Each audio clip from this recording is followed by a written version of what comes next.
Botemi. And the last panelist, Fetia Omobolanle Yakub. Is she in the house? No, she's not. So we have, is she in the house? Peter. Oh, okay. So representing or replacing Omobolanle is Peters. Mr. Peters, please. So the discussion today is going to be based on Ngugi wa Thiong'o's Weep Not Child. As we all know, from Monday to Thursday, we've been discussing since Monday, and we'll be discussing until Thursday, Ngugi's works, 5 of his works. We've discussed Petals of Blood. We've also discussed, who can remind me which one we discussed yesterday? And, oh yes, The River Between and I Will Marry When I Want. So today we are discussing Weep Not Child, and I hope we have a wonderful time. All right. Good afternoon, everyone.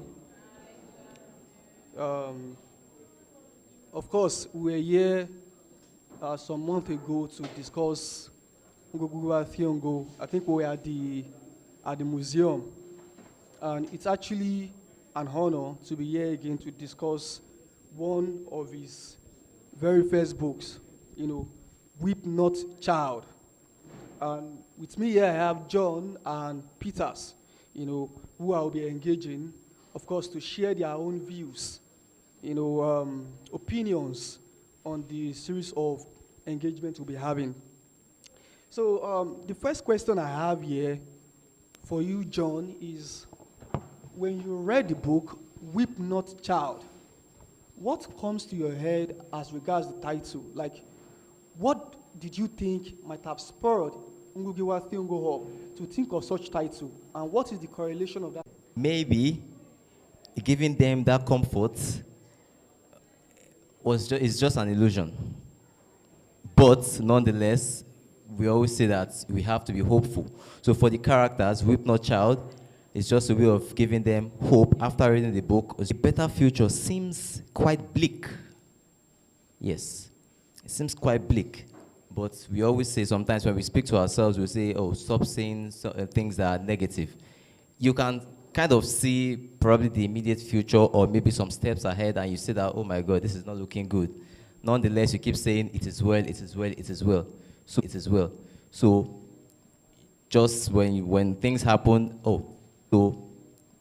when things happen, you can fight for a better day, you can do all of these things. But in the long run, we can see that it's kind of something that is taking over, because the struggles they fought, of course, we may not say that they were in vain, but to a large extent. Now, during the NSAS protest, there were a lot of destruction of property, a lot of people's lives were wasted, some people's lives were broken, but in the end, nothing changed. The people that were supposed to occupy the seat, they occupied the seats. The places that were supposed to be were still, the only thing that we had were just series of destructions that even affected us, because we still had to start paying for destroyed places in terms of an indirect things like paying extra taxes, increasing something that we do not know. So this also can be found in Ngugi wa Thiong'o's Weep Not Child, where we see the likes of Bori, who killed Jacob, and then, killed the white man and everything, and in the end, nothing was achieved. Rather, it plunged the family into more difficulty. So I throw this to you. If violence has proved not to be a better way of solving our problems, as Africans, and even education is not really proving too effective, what do you think about that kind of dark story? Like, how do you think we can actually balance this, or what are the possible strategies to provide? Possible strategies. I wouldn't say I'm in the best position to blot out possible strategies to achieve peace or to achieve what they call it, independence. But I would say that the reason Africans, should I say, usually get to resort to violence to solve many of their problems is because they are usually pushed to the limits. It's not as if this is the first appearance and then the first thing they think about, well, I mean, It's a different case with this guy from Chino Achebe's Things Fall Apart, Okonkwo. Yes, he was naturally violent and he's ready to strike them. That's because of the way he has been brought up. But no, looking at the characters in Ngugi's work, no, then the white man already came. They are taking their lands. You know, and many people just seem to think that, oh, you know, it's way easier to say from a different perspective that you don't always have to resort to violence. I mean, yes, we need to be smart about the things we do, but at some point, there is a limit. There is only so much people can take. And you know, one of the generals said then, he said, "This land we have achieved, it's our right." He said, "Our right by achievement. You have come, you have taken our land, you have imposed on us many other things." I mean, they've presented imperialism as the cure, right? I mean, it's as if we are the ones in sickness. I mean, Africa is in sickness, and then imperialism is that cure. You know, they've imposed so many things. They've limited the things they can have access to. And then, what do you try to do? Oh, let's do education. Oh, let's do this, let's do that. But it's never as easy as it comes. Sometimes, I feel that some things need to be, should I use the word violently? Restricted or reproached or fought against. Because many of them are smart, yes. Many of them, the white people, might actually even be smarter than many of the black men. Because they actually come with a purpose. They actually come with a plan. They actually come with a strategy. So when you're trying to go about achieving your independence through a subtle way or one kind of easygoing way, you might actually just be falling into their trap all the more, because that is what they want you to do. They just want you to feel like you are achieving something. They want you to think that you're actually getting at something. But the more you are relaxed, the more they have more plans to more avenue to even plan the better, and then you keep planning and planning and planning and planning. You get your education and planning till there is nothing. But sometimes when they begin to violently attack them, they begin to falter at some point. Howard, when they did nothing, he was kind of relaxed. Like, no, he wanted to remain. He wants to remain. He's like, no, he's not going anywhere. So long as they keep doing whatever it is that they think they are doing, just keep planning. But at the point where they started to rebel violently, you know, there's no how they begin to get sense, and then sometimes when you get sense, you begin to falter. The flaws begin to evoke in even your plans. So I don't think there is a perfect strategy to actually balancing these things or solving it. But I think I would just say, well, maybe it's even one of the imperialism. God lead the way, because we're the ones that actually brought the religion. But still, God lead the way. Okay, so thank you, John. I saw that you were trying to just look for the better way to put the strategy, but yeah, it is, I think you did well there. So there's this question that I have for you, Peters, and I think a lot of us in this room must have taken cognizance of the question. I realize that in most cases, when we look at African problems, especially in the hands of the colonial masters or the white settlers, they actually come from a place of fellow Africans selling us out. And if you look at Ferdinand Oyono's work, The Old Man and the Medal, you know, we could see that it was fellow Africans that actually gave out their home to the whites, you know, subject them to ridicule. If you look at a text too that we're all familiar with, Death and the King's Husband by Wole Soyinka, we see Africans like, what's the name of these? Joseph and Amusa, you know, who are working for the white and then even trying to like ridicule their own persons in the midst of these white people. So, same thing is playing out on Ngugi wa Thiong'o, where we see the likes of Jacob, you know, who has decided to treat his own brothers in an evil way, works with the white persons, and then even tried to stop a strike action that could have led to freedom, and then that could have even led to more exposure. So how do we save this country? Because you realize that a lot of people are losing hope in this country. That is why when Donald Trump made that declaration, normally a sensible Nigerians would not react in a very enthusiastic way to that stuff. Somebody telling you that I'm going to come to Nigeria, because we found out in the history of things that coming to Nigerians will not resolve things. They are going to come there, of course, with the intention to come and save Christians, which is not so. By coming to Nigerians, of course, do they want to start asking you, are you a Christian? Are you a terrorist? Are you a Christian? Anybody can be destroyed along the line, and so many things can be destroyed. But we could see, I did not blame any Nigerians jubilating over that, because I could see people are already losing hope. We have become a generation of hopeless, whereby we are trying to find any escape means to run out of what we consider hell as a country. So in that case, you would realize that our problems as Africans have emerged or emanated from, to some great extent, our fellow Africans, in the sense that we sell ourselves out, and then we are very eager, to do this even at a very cheaper price, in as much as we were comfortable, in as much as the bias will be against some certain set of people that will benefit from it. So what do you think about that? Yeah, my first response to this is that perhaps there are some things that should never be. You don't put old wine into new bottles. Africans would not have sold themselves out if the white people did not come. So what if they hadn't come? We would not have this problem.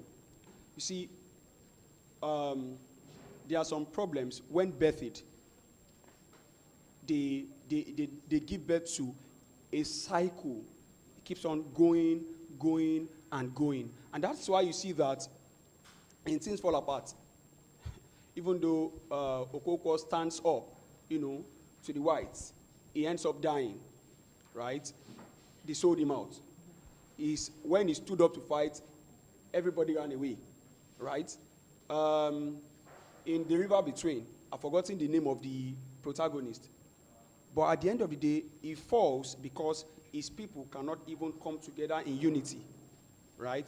The same way, you see this Tanzanian book. I can't remember the title now, but all I've seen, when you apply structuralism in analyzing post-colonial text, you see that there's a pattern of betrayal. And when it sets in, there seems to be no solution to this. There are some problems that men can never solve.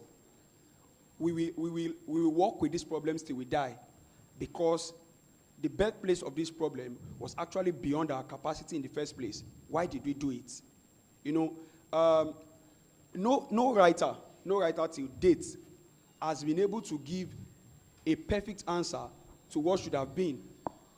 All of them all speculate. Chinua Achebe has brought in, he has brought in Okonkwo trying to project, we can stand for one another and we can fight these people. Tense on a sad note, we see Ngugi using education in a lot of his books.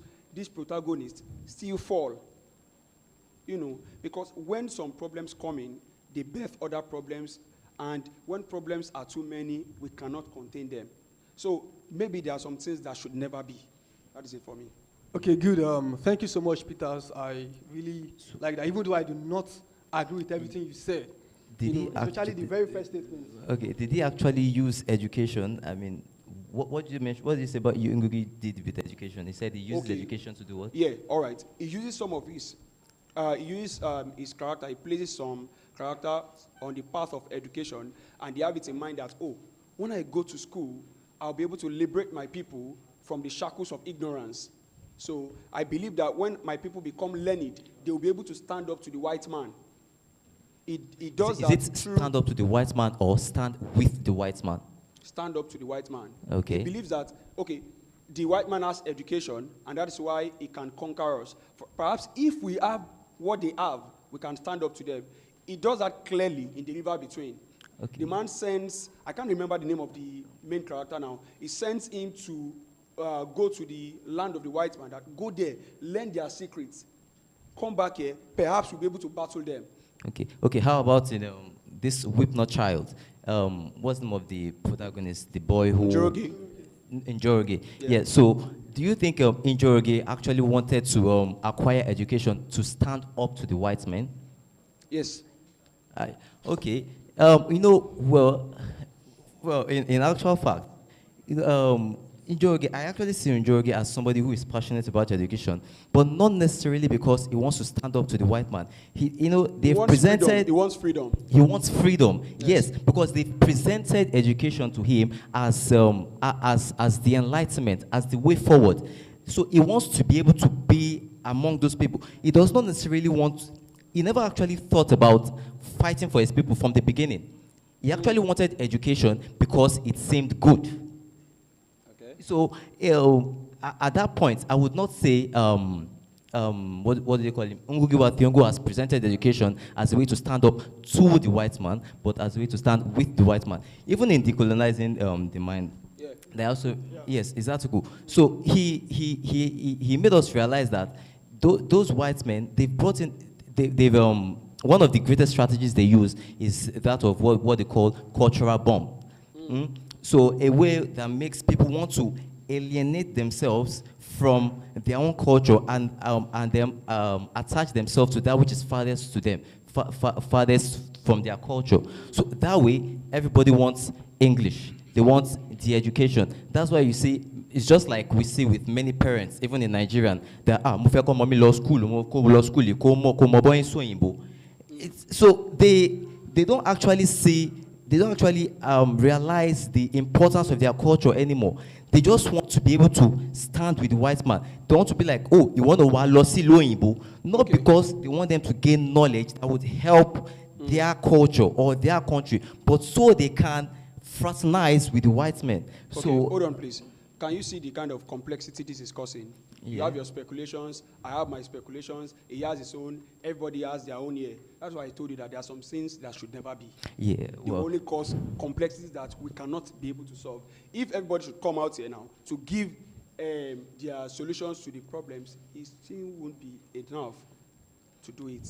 That's what I'm saying. Yeah, we just need to realize, as he also said in that article, that the white men, we should not fail to realize that the white men invading will always be the root cause of whatever it is going on in Africa. Yeah, I really like this. At least I think my panelists are doing their job themselves.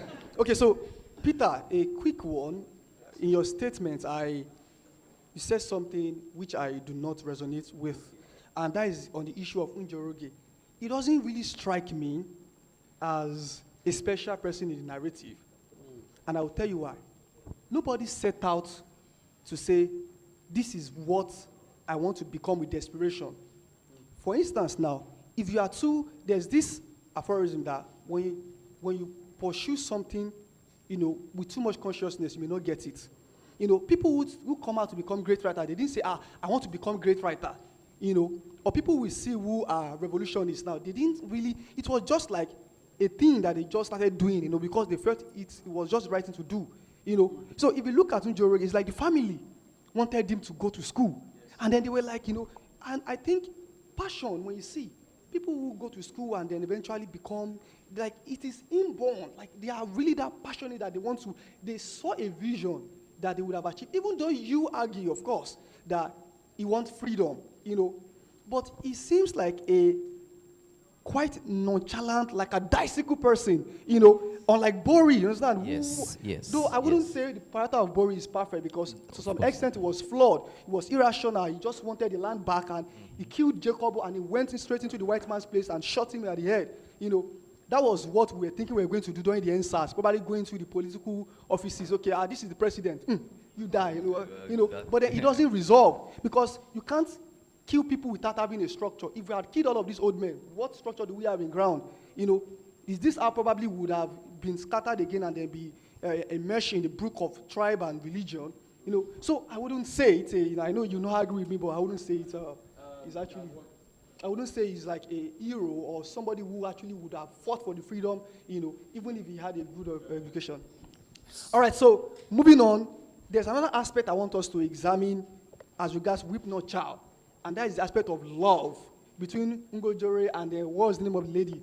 Miki Jacob's daughter, Miyaki. And then you find out that even in the midst of the chaos, there's still a love affair going on between them. I just want to have your opinions. Does this mean that love, to what extent can love thrive, in the midst of uncertainty, chaos, like the ones that even their fathers were at loggerheads, things were getting destroyed, yet both of them had once thought of even eloping with the other person. First it was Milwaukee, and then second it was injury. So what do you think? Does it mean that chaos does not have the tendency to even quench love, or was it eventually quenched in the novel? Well, was it eventually quenched in the novel? Well, maybe, and well, maybe not. Well, sometimes, many a times, people need something to hold on to. Like Ngugi said again, he said, the hope of a better day is the only comfort we can give to a weeping child. People always want something to hold on to, something to rely on when things get bad. That's why you see we have many religious people in Nigeria. You can see, or you can also see many people who are at the lower rungs of the ladder. Many of them are usually very religious, because if you don't have a definite path out of poverty or out of hopelessness, you need something to hold on to, probably religion. So in this case, I think, of course there's the love affair, but then they try to depend on the other, even in the midst of chaos. That gives them, even if it is just the least ounce of solace, of peace. Like, you know what? The reason they wanted to even elope together is to escape the chaos that was actually ensuing around them. It's not because, we love each other so much, let's just go and enjoy our lives and go on a honeymoon. If everything was all and well in their community, they might just marry themselves there and then enjoy their lives together. But their love, in a way, began to grow stronger because of the chaos that was surrounding them. They kept wanting to hold on to the other as a way to even ease the pain that they felt. So the love gets to thrive the more, even in the chaos. And although it gets flawed because it makes them indecisive. You don't know whether or not to leave and then leave your culture, leave your people, or to stay and keep should I say, basking in the violence and everything in the environment. So the love actually, in a way, gets to quench. Should I use the word quench? Quench might be so strong a word, but it gets to ease them a bit. Yes, I would say. Thank you. Peters, I would want you to take a shot at the question. Yeah, vegetables don't grow on deserts, right? So, you see, the relationship between Ngugi and Miyaki, we don't see it, ending on a good note, in the text. And just like I said before, this what happens when there is too much chaos, oppression, killings, in a place. That relationship would have thrived, in a better place. Even though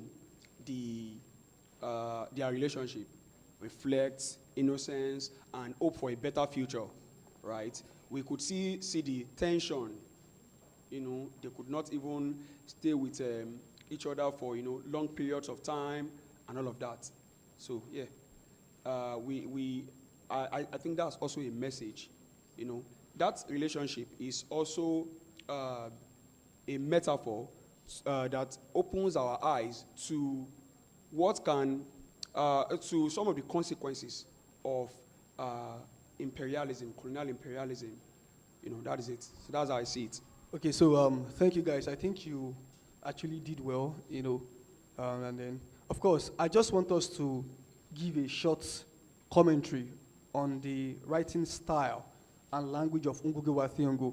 I think some time ago, there was an uproar on the net because Wole Soyinka was asked a question that, I think, Wole Soyinka commented on a statement made about Chinua Achebe, and I think the statement was that they believe that Chinua Achebe is the greatest African writer.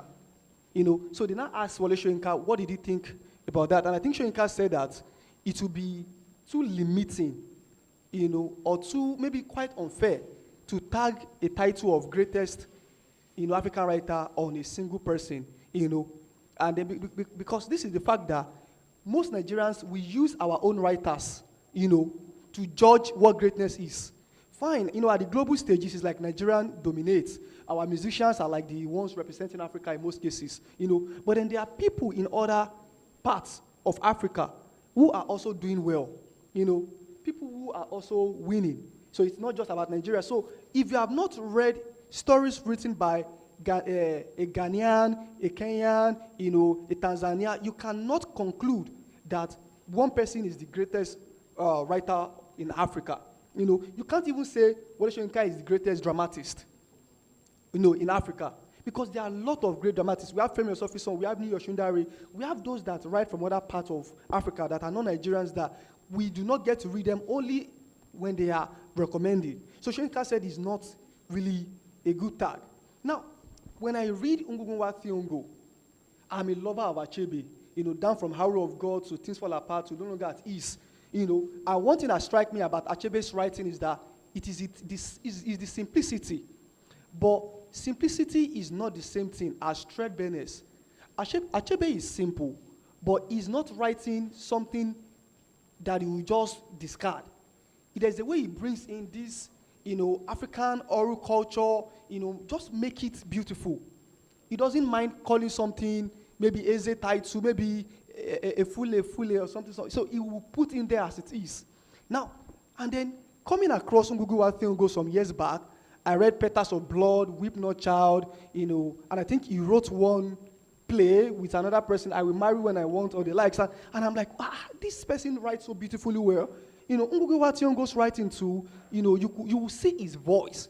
When you read Thiong'o's work, his voice is like very recurrent. This revolutionary, these white people and everything. So what is that thing that strikes you as a Nigerian reader about this Kenyan writer who is dead now, of course, about his writing style? Okay, so yeah, well, you said some people tagged Chinua Achebe as the greatest writer. Well, when I began to read African books, well, I was never really a lover of books right from the onset, but yeah. Yes, but I loved interesting stories. But then I used to see someone post about African books one time, Evidence, she's not here. But so one day I just decided to pick up. I first wanted to read Petals of Blood. I started, but I just dropped it then. That was about 2 years ago or something, or 3 years ago. I just dropped it. But then later on, I read Chinua Achebe's works, and then there is this relatability about his works. I am not an Igbo person. I don't particularly know the Igbo culture so well. But when he says some things, proverbs, metaphors, descriptions, I am able to relate with it. And I'm like, wow, damn, this guy is good. I mean, give him a medal for this. And then I read Buche Mechetas. I'm like, wow, this is also nice. I read Chimamanda's, like, this is so profound. I love it. And then when I read Ngugi, I'm like, this, what can I say? Okay. I think people will say this is deep, or deep gone. So his writing structure, I think there is something that I'm able to relate with, that is shared African experience. I might not have witnessed many of the things he said there, but to a certain extent, I can, relate to it based on what I have read and some of the things we've even seen in this time. I mean, we've seen some things happen, and then we are, you know, from the NSAS time, I know many people died because of a certain cause. And let me use, permit me to use Unilag as an example, when they hiked their school fees, and then people wanted to fight against it. And, you know, they just have to go through so many things. Some people were crying, and then some people were just there. I mean, they were like, "Oh, we want to embark on a protest, and so people they can reduce the fees." But then, before we knew it, some people had paid. You know, some people had already paid the same amount that we wanted to fight for the reduction. And I'm like, please, why are we not united? Sorry, might I just say, one of the person that actually paid was my friend. And I'm like, I said to myself, is she crazy? Why did she pay? I mean, it won't hurt you to just wait a week. They are not closing this portal now, even for the next month. So I can just see, you know, and then he mentioned something about like the divide and conquer rule. You know, in blacks, they fight amongst themselves. So, and then I can see this, because to me, it seems like a war between ourselves, amongst ourselves rather. We want to do something. People have decided that, okay, this can actually help us. If you decide to wait, nothing can go wrong. But no, you choose to do this. It means you have decided to actually mount a war on us, like you are challenging us. You are creating a distortion and disruption. So the way he makes it able to relate based on the experiences that Africans share, whether we like it or not, we share experiences with ourselves. I mean, there's this thing about Africa as a problem signifier, because one of the things we have is that we have a generative culture. When we begin to think about our history now, many of the time, the first thing that comes to your mind when you decide to think back at the African culture, you think of, oh, colonialism, pre-colonial era, you think of colonial whatever, whether you like it or not. So there is a shared experience. When you go to a different African country, when you think of it, they were also colonized. So there is a way he's able to put his words in a way that you can resonate with the experiences. You can see through the lenses. You know, he actually even puts love also. Because look at this Nigeria now. Some people will say on the internet, I mean, when they create memes, like, does this look like a period to love? People are there fighting and struggling for their life. You are doing boyfriend and girlfriend up and down. There is chaos. People are not able to love properly. But there are still some people who are saying that, love is kiniko. You know, these things are things that we have witnessed, we have seen, but then we can now see them in history as well. So his ability to put words in a way that I can resonate with makes me consider his writing style as a very great one. Maybe, one of the greatest, if I may say. All right, thank you so much, John. I think you gave a very deep and detailed explanation. Thank you so much. Peters, what do you think about it? Yeah, finally a question without complexity. So, yeah, you see, Ngugi is a blessing to the literary sphere. It's a blessing. His book sits you down and educates you. It's accessible. No unnecessary verbosity, no use of sesquipedalian sentences. You know, you read and, you know, you have just how to choose a complicated vocabulary. You know, Thank you very much. Now, first things first, I love his book because, you know, it's revolutionary, right? You know, it teaches you to challenge neo-colonialism, right? It teaches you to reject the hegemonic disposition of the imperialist culture, right? You read this book and you are fired up, you know, in your embers to stand up to any form of oppression, political, social, or what have you, right? And again, you know, I love his plays. In fact, because of Ngugi, I know a lot about the Kenyan mythology, you know, down to terminologies like Mumbi, Ngai, Murukowe, Wagatanga, you know, all of that. That guy has taught me a lot of things, you know. Education in terms of mythologies, education in terms of what you should know as a student of literature, what you should know about Africa, you know, and a lot of that. Yeah, so, yeah, that's it for me. Literature is beautiful when it's accessible to the people it should reach, and I believe Ngugi has achieved this. Thank you. Yes, I think I actually agree with you to a certain extent, especially when I read that decolonizing the mind. I mean, I had heard people say that when you read that book, it changes your mentality. Because when I read it, I don't know what just grew up, what just fired up in me, but I began to detest the white man so much to a certain extent. I mean, the ones that are there now, it's not their fault, but when I see some actions, and then when I see some people wanting so desperately to be like them, it gives me the ache. Yes, and it annoys me so much. There is a boy who is so engrossed and so deliberate about what do they call themselves? The leftists, the liberals, the whatever, about the other culture. The African culture is trash. It supports them. It's so corrupt. It's so dark. And I want to argue and then scream at him that please don't do this. This is your culture. You are already here. Deal with it. Don't look at another culture as superior. I mean, okay, and then I told him, please, can you just do me a favor? Read Decolonizing the Mind. I don't know if it would change your perspective, but I think it should shed more light on the way you actually view your culture as a lower one. This is just exactly the cultural bomb Ngugi was talking about in that particular book. He wants to alienate himself from his own culture. He has seen another culture as superior to his own. And I don't know. I think one of the best ways I just get to roll with him is I just keep short and then listen, and then I just tend to ask him a few questions because I see he's already hell bent on his own particular belief, and I don't think I'm a man of violence or fights. I will just leave him be and then hope that something touches his heart. Maybe not God, but something Amen. touches his heart.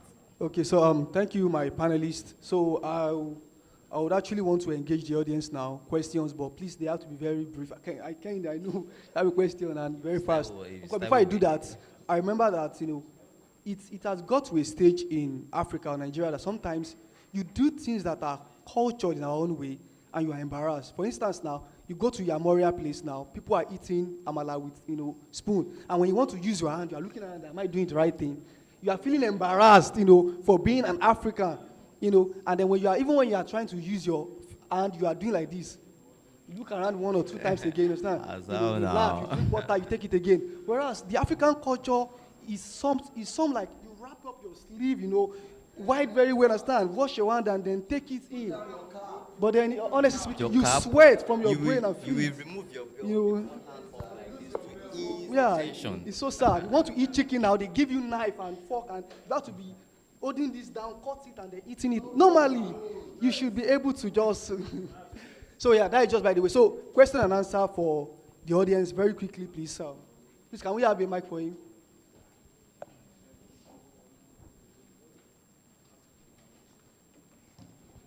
Okay, this is unlike July section where you are agreeing and disagreeing.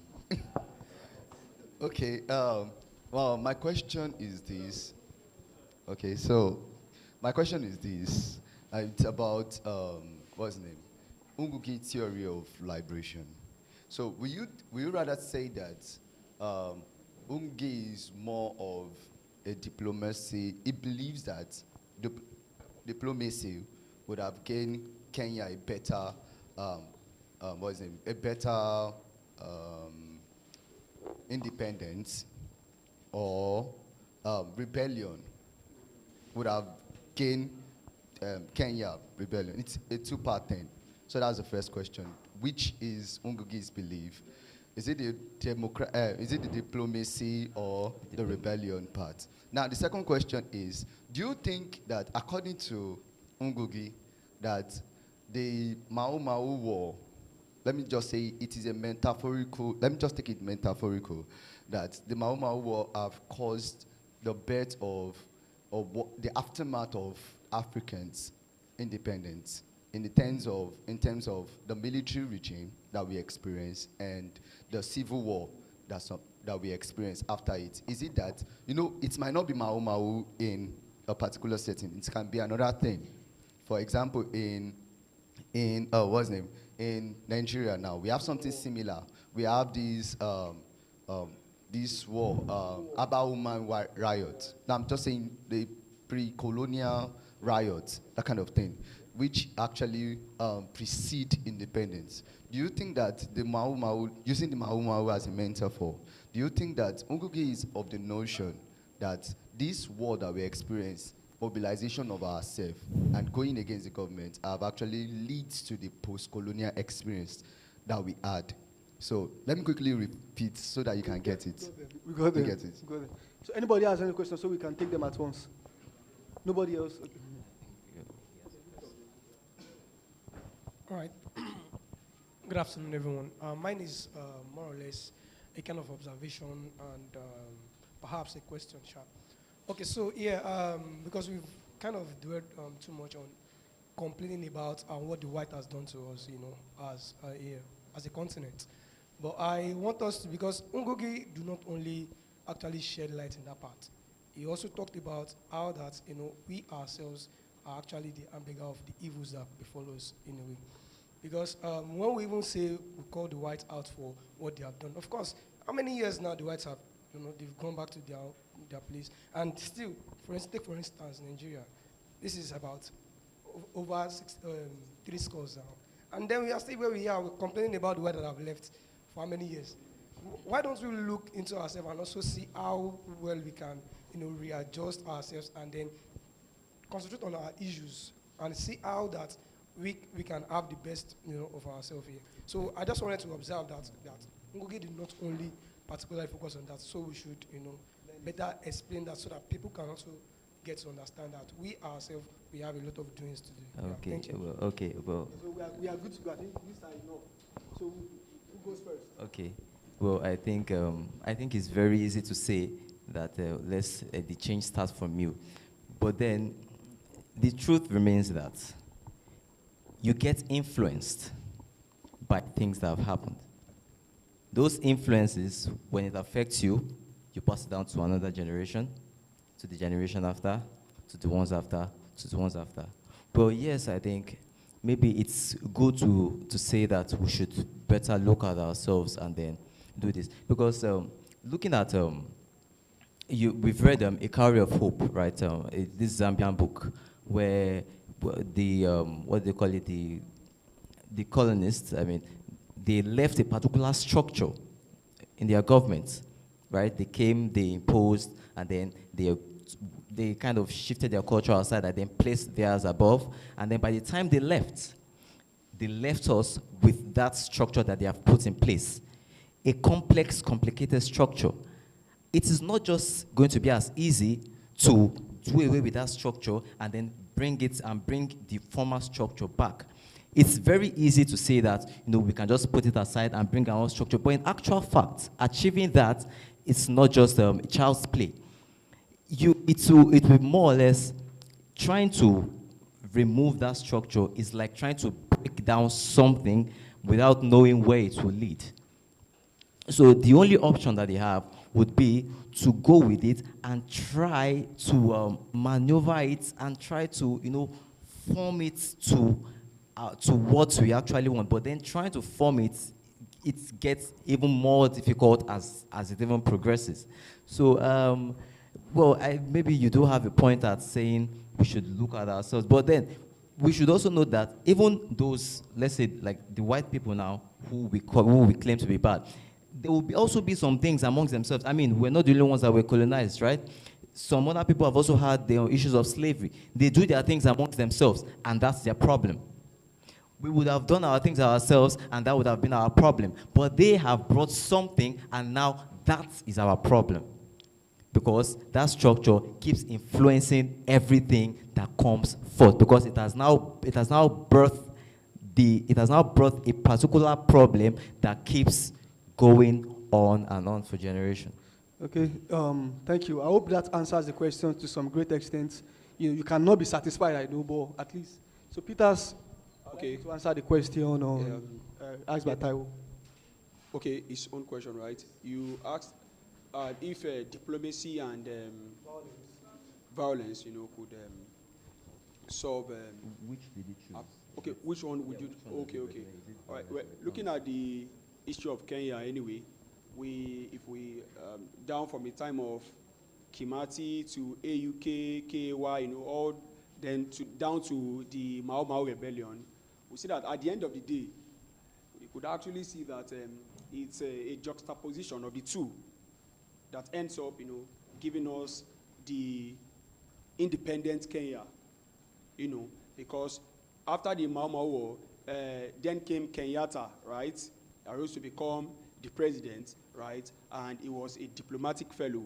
So diplomacy plus rebellion actually gave birth to the new Kenya. You will see even in the text we are treating today, you see that diplomacy was in isolation. Resistance with physical arms was also in isolation because they could not reconcile, the novel ends on a sad note. So that's it for me.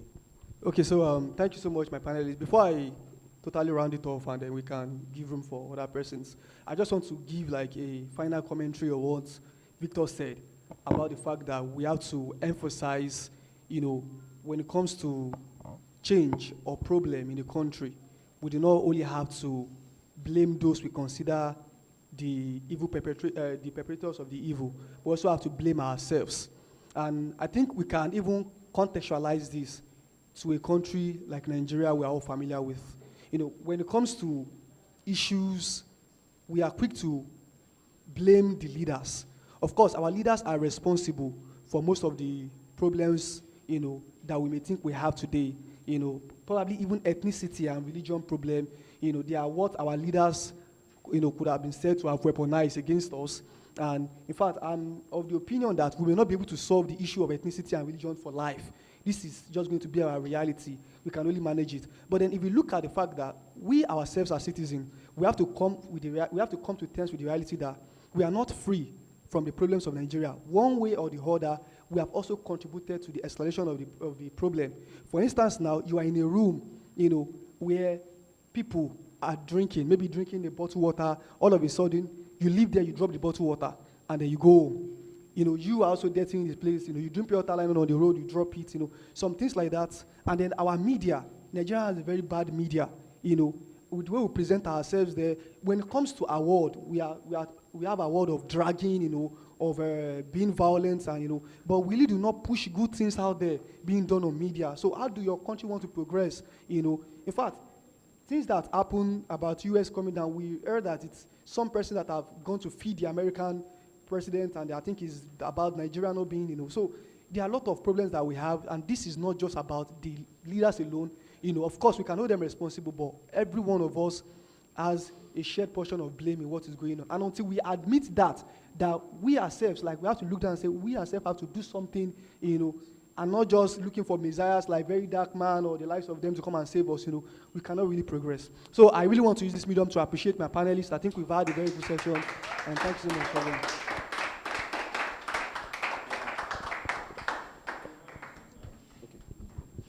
Thank you very much. Thank you very much, our panelists. Another round of applause for them, please. Thank you very much. That was a very enlightening session. It was very enlightening, and I learned a lot of things, and I'm pretty sure we also learned a lot of things today. And to move on, I'm going to introduce our mentor for today, who is going to come up to give a few, nudges to our young audience, our young audience, and I'm also one of the young audiences. So let's welcome Professor Tunji Azeez, President of the Society of Nigerian Theatre Artists. A round of applause for Professor Tunji Azeez, please. You're welcome. Thank you very much. All right. Good afternoon, everyone.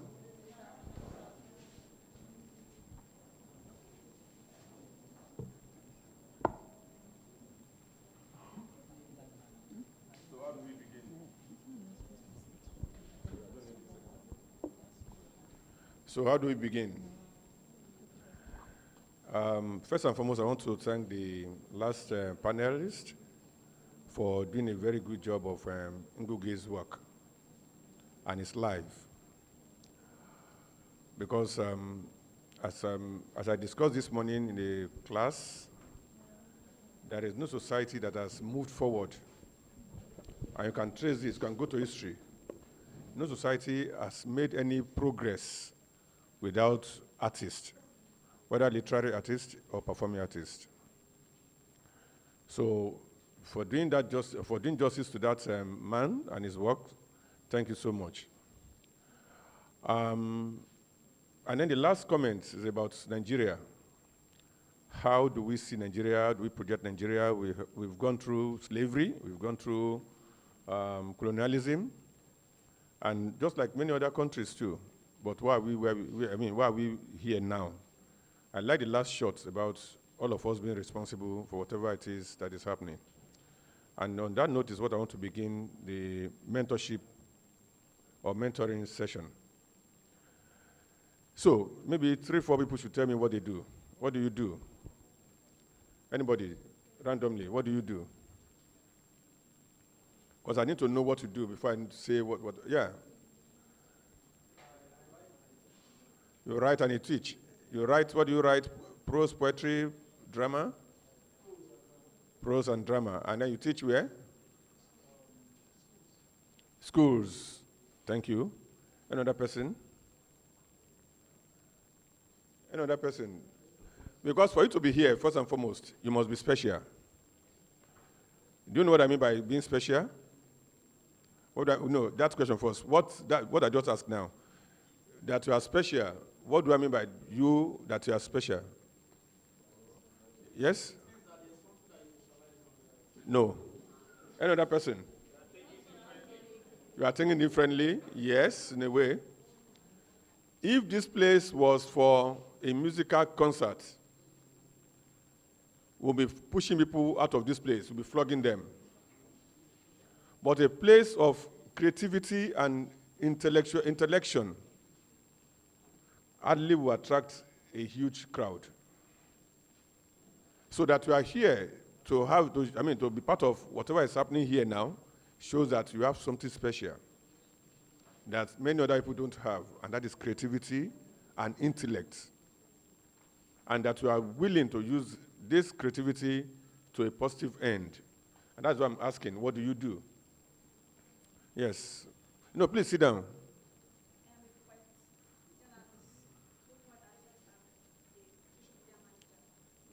You can hear that now. Poet, journalist, spoken word artist, and social media manager. Only in one, no. Another person. Yeah. No, so what do you do? Yes, you are human. What do you do with your humanity? Or humanhood? With your humanhood, what do you do? Yes.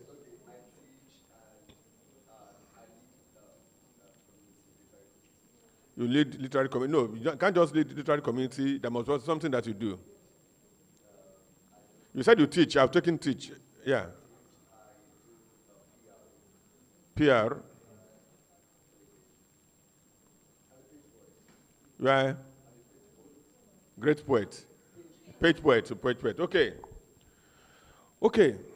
So where do you want to take how are you looking towards upscaling, moving to the next level? What do you think are the hindrances?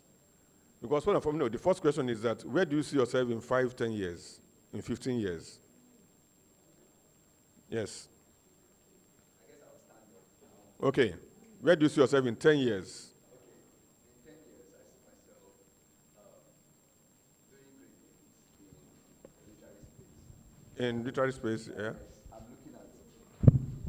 Okay, in the next 10 years, I see myself in the global space, causing great change in the locality I come from, that's Ekiti. No, I actually schooled there, and I hail from there, and currently study there.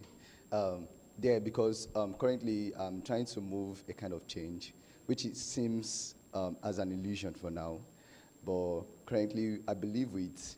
Can you share that illusion with us? Okay. Okay, currently, we are trying to build a literary community in Ekiti. That's what actually brought us down here. Why do you see it as an illusion? Now, it's an illusion because, you know, for us to start this thing, we look at the fact that over the year, we asked for those people that have done this thing before now. And what they told us is, it's impossible. Because people are not motivated, people can't do this, people can't do that. So we saw a lot of impossibility so far. Even up to coming down here, it's full of impossibility. It can't happen. Even a literary giant that we know said, I even write a proposal, went to the state government, and the state government actually rejected it so much. So that was what we were presented to. So looking at it, the more I see the impossibility aspect of it, I look at possibility in it. So it actually motivated me so much. And so far, we've just in 3 months, that's why I see the positive side. Just in 3 months, we have been able to do what have never been done in the States. And currently, we are building the biggest literary community. It's called Ekiti Literary Hub in Ekiti, where we did a virtual program, and we did a physical program that has the highest number of turnout of literary persons across different fields. We recorded about 60 participants, 60 plus participants there. And this is one of a landmark that have never been achieved back there up to now. So I see the possibility in the next 10 years because I am here. Yes, coming down from Ekiti down here for LABAF is one possibility for me. And I know, and next year we are looking at doing Ekiti Book and Art Festival. Okay. So. All right. What's your name? Kende, Ayeni Kende. Eh? Ayeni Kende. Ayeni. No, which one is your first name? Kende. So anytime you're asked to introduce yourself, anywhere, start with your name. Okay. Kende Ayeni. Okay. When you are filling a form and you are asked to put surname first, that's what you do. Okay. Wole Shoyinka, Ola Rotimi, Ngugi Wasiongo. First name first. Anywhere, please. Please clap for him. From his story, I'm going to pick 3 words. Illusion, then I'll add fantasy and dream. Illusion, fantasy, and dream. What do they mean? When we say an illusion, what does an illusion mean? Anybody? Oh, you wanted to say something now? Okay, already spoke. Yeah, what's an illusion? You are writer, so you must know the difference between these words. They may look similar. So what's an illusion? An illusion. Don't ask AI. I know that's what we do. What's an illusion? Just no wrong answers here, please. What's an illusion? Yes. Deception. A dream that might or might not come true. Another person? Not clear. Not real. Yeah. Yes. Yeah.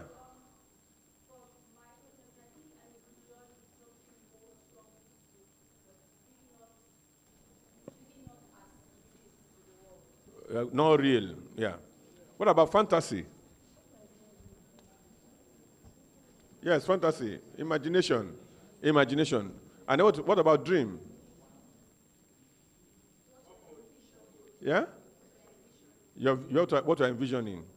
So the first thing you must learn to do is that to understand that sometimes what we see as an illusion or fantasy can actually be a dream. And how is that so? If you can picture it well and hold it firmly, and when I say dream, I'm not talking about dream the one we have when we sleep or after drinking beer. I'm talking about the dream that you have when your eyes are open, when you can see something in the future and say, I want to do this, I can do this. That's the dream that I'm talking about. Sometimes when these dreams come, they may come as illusion. I say it's not possible. Why are you fantasizing? Ordinary you. But your dream must never, you must find a way. If it was fantasy, ask yourself some basic questions. Is it achievable? Can I, because it's achievable, it's achievable is one thing, that you have what it takes to achieve it is another thing. And the next thing is that, am I ready to walk the talk of this journey to get this thing done? Once you are convinced, please don't let anybody deter you. We may need to, fact check this. Ben Okri, who won the Booker Prize many years ago, was going about with the manuscripts of what's that book now, that won him the Booker, The Famished Road. And it was rejected everywhere he went to. Until finally, he didn't give up. When somebody said, let's read it. And what people rejected became what propelled him into prominence. If he had given up because some people spoke and said some negative things, there is no way he would have achieved what he achieved. So those people who are talking, that he went to, they saw an illusion, they saw fantasy, he saw dream. Do you understand what I'm saying now? He saw dream. I can sit here and say this because I had my dream. And people said it's not possible. The laughter, I can still remember the laughter of somebody who said he went to go to Ife to do what? Want to become a lecturer, become a professor. Man laughed and said, who's going to train you? That was actually when I thought about it. Actually, who's going to train you? Because I was just blinded by my dream. So when he asked me that, okay, so we're going to train you. That was the first time I paused. I said, truly, truly, truly, who is going to train me? And then I remember, oh, my uncle. And I said, Bodami Bashiru, with confidence. He laughed again, Bodami Bashiru, AVM, that has not even finished school, that just finished school, but that is 7. Then the thing came down again. And then he said, just go to Yaba Technica. That's where your mates are going, because you are already a messenger in this place. Very soon, we'll be elevated to a clerk.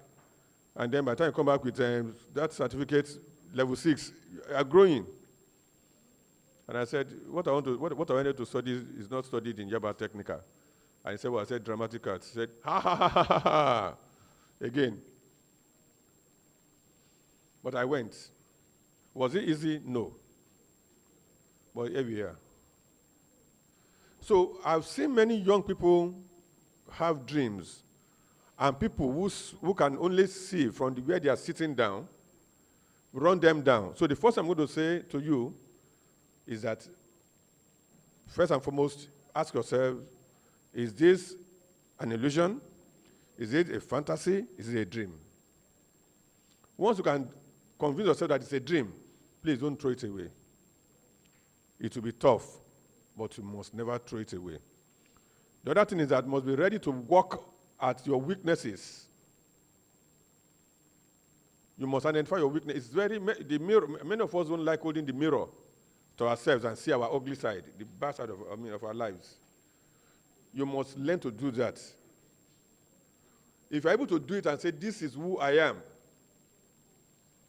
and this, what I have here, with the dream I have, what I have here is going to make that dream impossible, then you need to begin to work at it.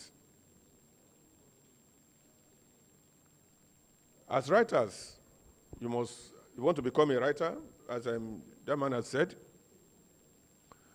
You must also ask yourself, why do I want to become what I want to become? So why do you want to become a writer?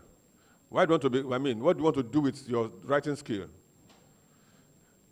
Remember that you may not be rich. This generation, we need to understand that. If you love money, put up your hand here. If you love money, love money. How many people love money here? Okay. Hey, you love money. Okay, I'm going to ask one question. You love money. Do you mind red? I'm going to ask you one question, and nobody should whisper. How many 1,000 naira notes will you find in 1 million naira? Hey, nobody should. How many 1,000 naira notes will you find in 1 million naira? 1 million. 1 million. Give it to another person. How many 1,000 naira notes will you find in 1 million? Give it to our friend from Ekiti.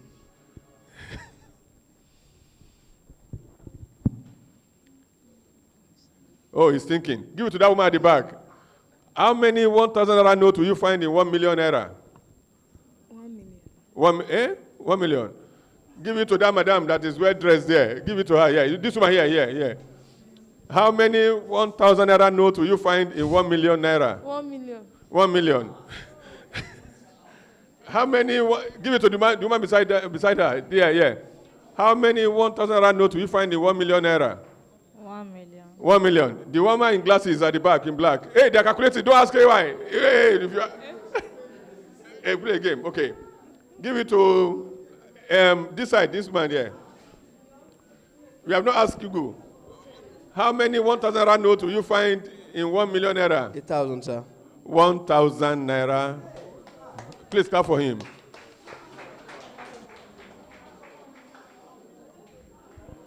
So can you understand what I'm trying to do here?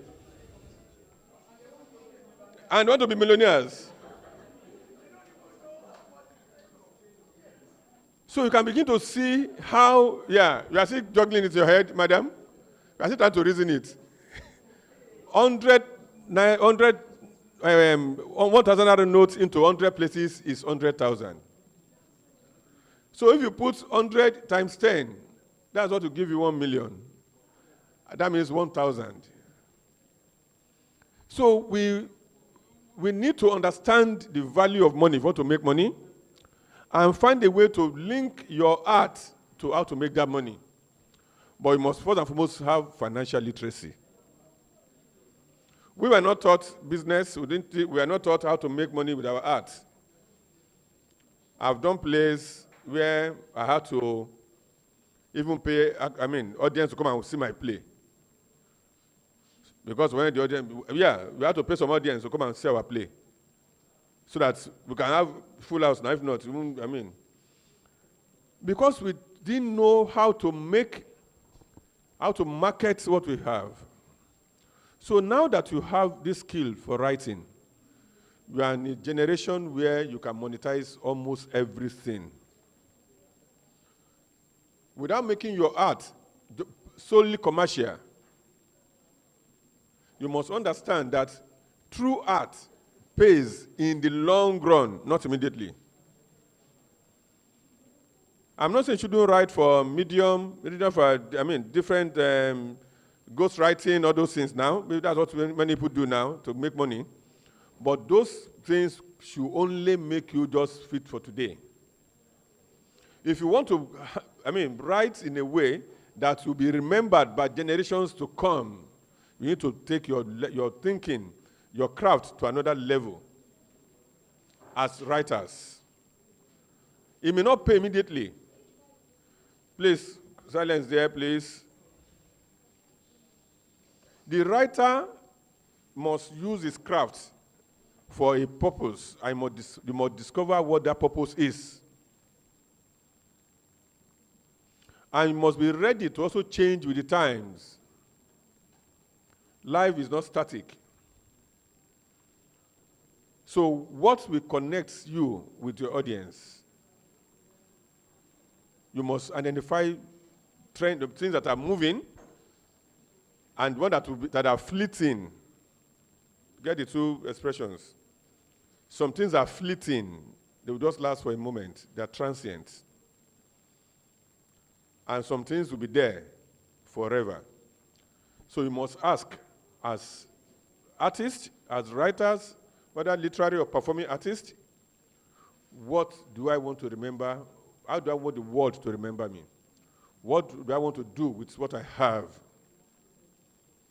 I have this gift as a poet. I have this gift as, a prose writer. I have this gift as a dramatist. Or I have the gift to do everything. You must find your niche and say, this is where my strength lies. And this is what I want to do with that strength or that gift that I have within me. And that it will not be easy for me, but I'm ready to go the whole hog to achieve what I want to achieve. I know that many of us sometimes have had doubts. I have a friend, he's in Ibadan. He's a writer. His name is Rotimi Babatunde. I remember that at the time he went to a place and then they said, the in-law said, what do you do? He said, I'm a writer. Oh, okay, that's good. So what newspaper house do you write for? He said, no, I don't write for any newspaper house. No, this will explain it to me. I'm a writer, I'm a creative writer. What does that mean? I'm a writer, I write prose, I write drama. So for who pays for it? Well, no, I just write, I want to marry my daughter. That was the end of the discussion. A few months later, he won an award that fetched him thousands of dollars. You can Google his name. Rotimi Babatunde, you can Google, I mean, because anything I say here, you have to fact check. That's what this generation is good at. AI will answer you. So you can Google his name. Anybody has seen the name? Just Google. Rotimi Babatunde. It may not be that everywhere, but it's not doing anything apart from writing. You've seen him? Maybe I've lied though. You have seen? You've seen, Yeah. Read it out. Author of Africa 39. Go on. Rotimi Babatunde has 6 books on Goodreads and with 2,290 ratings. Rotimi Babatunde, the most popular book is Africa 39, New Writing from Africa South of the Sahara. And on Wikipedia, sorry, just a few. Go on.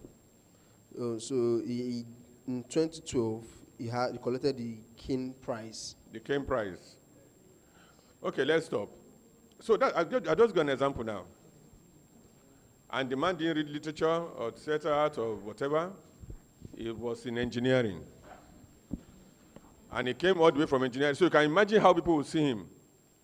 The first thing is that people in the literary space will see him as, who the hell are you? But he believed in his vision, in his dream, and he pursued it, and he's still pursuing it as we speak.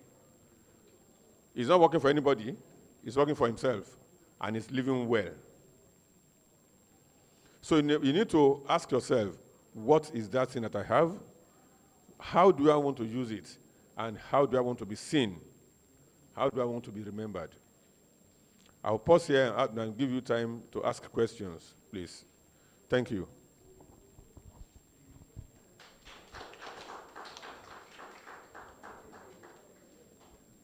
Questions? Okay, it is time for question. We have, let's say, 2 minutes. Good afternoon, sir. Yeah, good afternoon. Thank you so much for the wonderful session. We hope everybody is enjoying ourselves. We do. If you can leave just nod your head, so enough to say that you're enjoying yourself. Can we do that? Someone is like this. You're not enjoying yourself because I know that you have tons of questions you want to ask. So because of our time, so that we can move to the KAPP, which let's say 95% of people who are here actually coming for, right? The cab. So because of that, we can only take one question. Let's say one question. Do you have any one question in the house? One question. If you have a question, please don't feel shy. We have a time. Okay, one question here. Yeah. Thank you very much, sir, for the session. It's really engaging. So based on all what you have said now, we saw that most of the discussion is about holding on to your dream, even if there are obstacles and all of that. So in this generation, there are many obstacles. Online and friends. Are you still there? What are you doing? Are you still going to hold on to this thing that is not working out? So I just need like a piece of advice to give people of that age that can make them strongly hold on to the dream, irrespective of what their friends, their peers are talking about and all of that. Yeah. Well, please clap for him. This generation definitely there are so many obstacles and distractions that can take us away from our dream. And that is why we see many of us, or many of you, doing several things. That's why you'll be a social media manager, you'll be a poet, you'll be a writer, you'll be a journalist, you have an online store that are selling something. You know, you even do compare, MC, everything, you know, because we are gifted in all these areas. My advice would be this. That key thing that you know can take you to that where you see yourself, hold on to it. Secondly, you are in an environment where you can do things that are related to it to keep you afloat. Once you live well, once you are living, you are not begging them for food or anything, I'm sure they will leave you. And that's what I said earlier, that you can be doing some right things, using your skill to do things that are related to that your dream. Do you get it now? And continue to chase it. But if you dissipate your energy everywhere, then we are going to have issues at the end of the day. But identify the core. It can be just one thing. Usually, the way I grew up with, what I found out later in life is this. You must have a mission in life, and then you set goals to get to that mission. If in the course of getting to that mission, your goal is, you have to stop somewhere to do something that will make you get there, identify that thing that you have to do to get there. But again, I will emphasize, never leave it. Never, ever leave it. Because when you do, you come later to see people who have achieved it with more pain, but now they are there. And then you say, if only I had waited. When I was coming here, I was having a discussion with some of my mentees, and I said, do you know that Otedola is a millionaire, right? Billionaire. A billionaire, right? Which school did he attend? Don't Google. What degree do you think he has? How many degrees do you think he has? Yes, anybody? Leave your phone for now. That's another distraction. Otedola, you sing now, and Dangote no get 2 heads. Lori Meji. So, yes, true, they don't have 2 heads. But how many degrees do you think he has? Huh?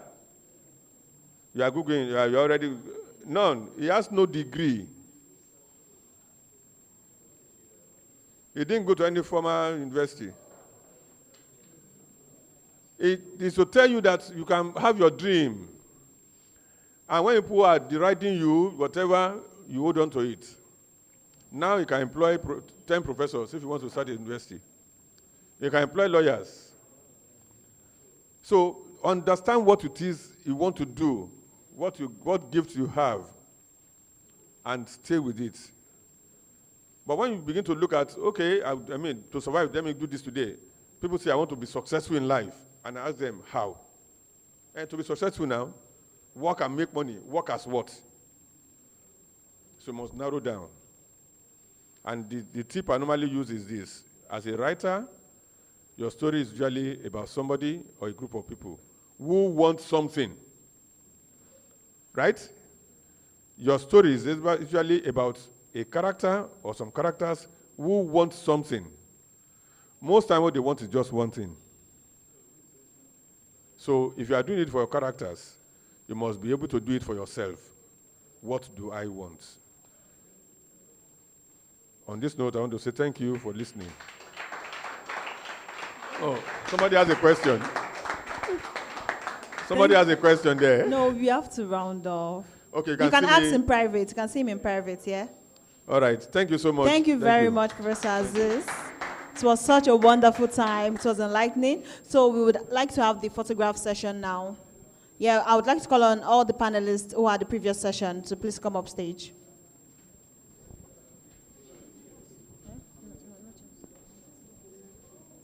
Panelists, please come up stage. And I would like to call on the chairman of the Kora board, Chief Kayode Ademioko.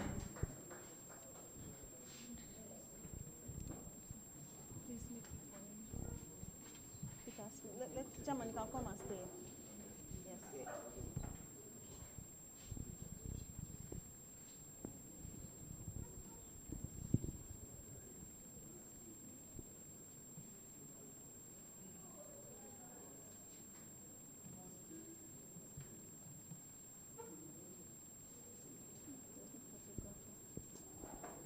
Thank you very much. Thank you very much.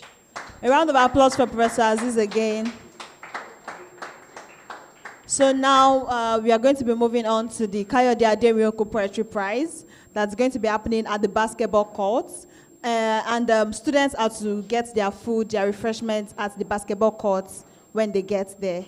So you can please